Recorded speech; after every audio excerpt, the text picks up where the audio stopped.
On se demande souvent comment des mastodontes, des géants comme Walmart ou Ikea, qui sont juste imbattables chez eux, peuvent se planter aussi royalement à l'étranger. C'est quand même fou, non? C'est une question qui donne des sueurs froides à pas mal de dirigeants et la clé, en fait, elle se cache dans un cadre stratégique hyper puissant. Allez, c'est parti, on plonge là-dedans. Et c'est vraiment la question de fond. On a cette idée, un peu naïve peut-être, qu'une recette qui marche, eh bien elle doit marcher partout. Sauf que dans la réalité, l'histoire des affaires est un cimetière de bonnes idées mal exportées. Prenez Walmart en Allemagne. Des années de pertes et hop, ils ont dû plier bagages. Ou Ikea aux États-Unis qui a mis quasiment 20 ans à piger le truc. 20 ans. Alors comment on peut expliquer ça? Justement, regardons ce cas de Walmart en 2006. C'est hallucinant. Aux États-Unis, c'est une machine de guerre. Vraiment un rouleau compresseur commercial, le modèle d'efficacité par excellence. Et pourtant, cette même année, l'entreprise baisse les bras en Allemagne en abandonnant 1 milliard de dollars. 1 milliard! Ce contraste, il est hyper violent et nous crie une chose. Faire un simple copier-coller de son modèle à succès, ça ne marche pas. Vraiment pas. Bon, pour comprendre pourquoi, il faut déconstruire une idée qui a eu la vie dure. Pendant longtemps, surtout après le fameux livre de Thomas Friedman, on a beaucoup entendu que le monde était devenu plat. Vous savez, cette idée d'un immense marché unique où les frontières, les distances, tout ça, ça n'avait plus vraiment d'importance. C'était une belle idée, très séduisante, mais en réalité, c'est un mythe. Et quand on regarde les chiffres, on s'aperçoit que l'histoire est complètement différente. Alors accrochez-vous, voilà le premier chiffre chaque. Seulement 2%. 2% du commerce mondial est vraiment global. C'est-à-dire le même produit vendu exactement de la même façon partout. C'est dérisoire en fait. Et ça continue, on passe aux investissements. Les investissements directs étrangers, ça représente quoi à votre avis? Seulement 10% du total mondial. Ça veut dire que l'énorme majorité de l'argent, eh bien, elle reste à la maison ou dans la région. Et pour finir, parlons des gens. On entend énormément parler de migration, de mondialisation des populations, mais en fait, à peine 3% des habitants de la planète vivent en dehors de leur pays de naissance.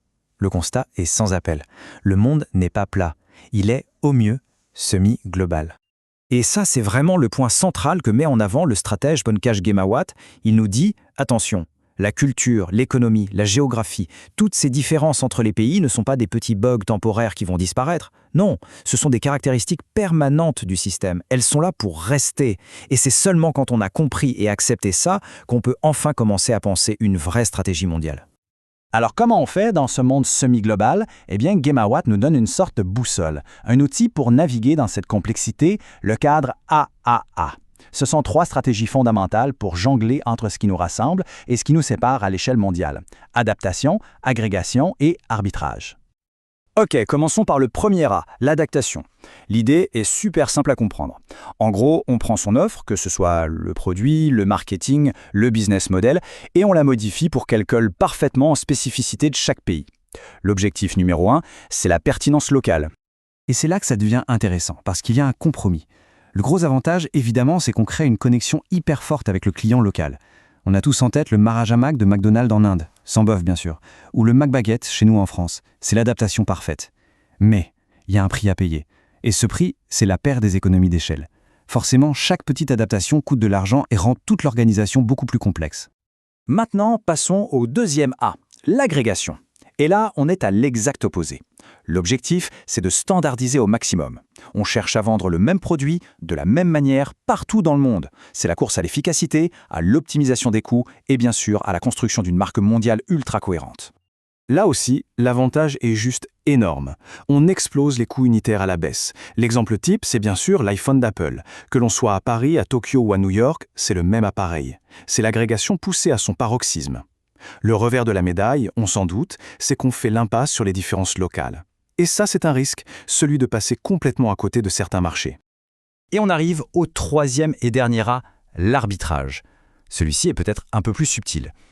L'idée, ce n'est plus de toucher au produit en lui-même, ni de l'adapter, ni de le standardiser. Non, l'idée, c'est de regarder sa propre entreprise, sa chaîne de valeur, et de la décomposer. On va placer chaque morceau, chaque fonction, à l'endroit du globe où elle sera la plus efficace ou la moins chère. Et pour bien comprendre, rien de tel que l'exemple d'Apple, qui sont les maîtres absolus de l'arbitrage. Regardez, la conception, le design, ça se passe en Californie, là où il y a les meilleurs talents. La production, elle, est en Chine, pour optimiser les coûts et la logistique. La gestion des brevets et une partie des profits, en Irlande, pour des raisons fiscales. Et la vente, elle, se fait partout. Chaque étape de la chaîne de valeur est placée à l'endroit le plus stratégique de la planète. Bon, à ce stade, on pourrait se dire « Ok, c'est génial, mais pourquoi choisir ? Pourquoi ne pas tout faire en même temps ? Être super adapté localement, super efficace globalement et optimiser sa chaîne de valeur ?» Eh bien, c'est précisément là qu'est le piège. Tenter de maximiser les trois en même temps, c'est la recette garantie pour l'échec. C'est ce qu'on appelle le trilemme AA. Alors, pourquoi c'est un trilemme ? Pour 3 raisons en fait. Premièrement, les compromis sont fondamentaux. Ils sont dans l'ADN de chaque stratégie. Si on s'adapte, on sacrifie l'échelle. Si on standardise, on sacrifie la pertinence locale. C'est mécanique. Deuxièmement, les ressources, l'argent, le temps, les talents, ne sont pas infinis. Et troisièmement, la complexité organisationnelle explose. Essayer de tout gérer en même temps, c'est juste la meilleure façon de finir complètement paralysé. Et les entreprises qui refusent de faire ce choix, qui ne choisissent pas consciemment leur combat, elles finissent par tomber dans un des 3 pièges classiques. Il y a le piège du « on veut tout faire » où on se disperse et on est moyen partout, un peu comme General Electric à une certaine époque. Il y a le piège de l'inertie, où on s'accroche à un vieux modèle qui ne marche plus, comme Kodak avec la photo argentique. Et enfin, le piège de la copie, on essaye de faire comme Apple, mais sans en avoir ni la culture, ni les moyens.